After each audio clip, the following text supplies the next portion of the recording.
প্রিয় গাইবান্ধাবাসী, আমরা গাইবান্ধা সদর আসনে যে সংসদ সদস্যকে পেয়েছি, ওনার কাছে আপনাদের চাওয়া কি, আপনাদের দাবিগুলো কি কি সেগুলো জানতেই আমরা আজকে কথা বলবো। গাইবান্ধা সদর আসনের যে সংসদ সদস্য নির্বাচিত হয়েছেন, নবনির্বাচিত সংসদ সদস্য আব্দুল করিম, ওনার কাছে এই গাইবান্ধা শহরবাসী আপনারা এবং গাইবান্ধা সদর উপজেলাবাসী আপনারা কি কি চান, আপনাদের দাবি কি কি, আপনাদের চাওয়া পাওয়া কি কি, এবং শহরবাসীর সঙ্গে আছি। আপনারা অবশ্যই আমাদের সঙ্গে থাকবেন। গাইবান্ধা সদরের বাসিন্দা আমি। করিম ভাই আমাদের প্রতিশ্রুতি দিয়েছিল ভোটের আগে যে উনি গাইবান্ধায় বিশ্ববিদ্যালয় করবে, কলেজ করবে, রাস্তাঘাট ভালো করবে।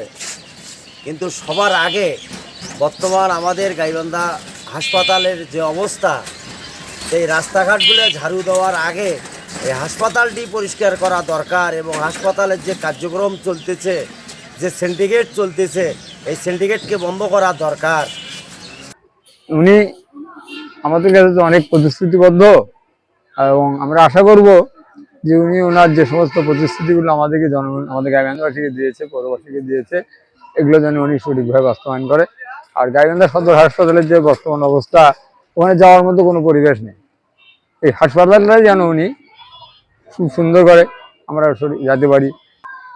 আমরা আশা করব যে আমাদের নবনির্বাচিত সংসদ সদস্য উনি ওনার ওয়াদাগুলো সঠিকভাবে পূরণ করবেন।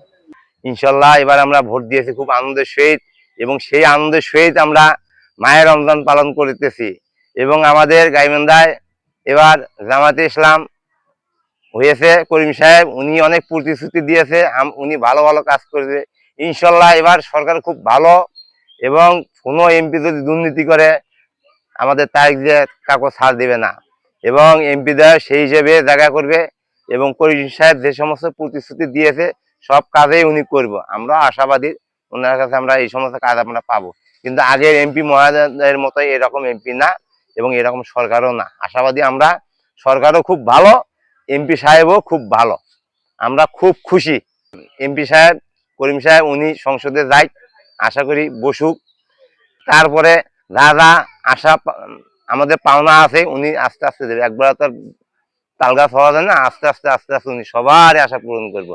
আশা করা যায় উনি সেই ধরনের লোক না, উনি খুব ভালো মানুষ।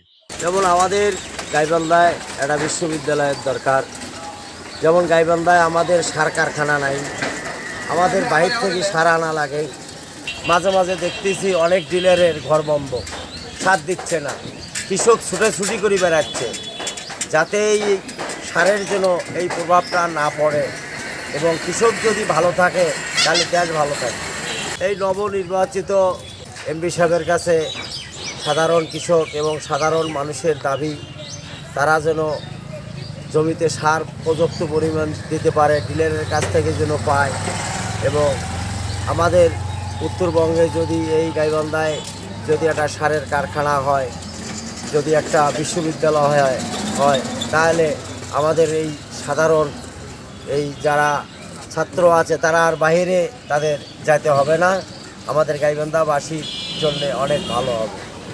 অনেকেই অনেক ধরনের কথা বলেছেন, তবে এবারের প্রত্যাশাটা, এবারে এই গাইবান্ধা সদর ২ আসনের যে নির্বাচিত সংসদ সদস্য মোহাম্মদ আব্দুল করিম, উনি এই এলাকার মানুষের অবহেলার কথা এবং মানুষের দুঃখ দুর্দশা এবং মানুষের বাস্তব যে সমস্যাগুলো, এগুলো চিহ্নিত করে এলাকার উন্নয়নে কাজ করবেন, জনগণের কল্যাণে কাজ করবেন, এবং এই এলাকার যে সার্বিক উন্নয়নে সংসদে গিয়ে এই জনগণের প্রতিনিধিত্ব ভালোভাবে করবেন এবং জনগণের যে প্রত্যাশার জায়গা সেটি পূরণ করবেন, এটাই আশা করছে গাইবান্ধার সর্বস্তরের সকল জনগণ।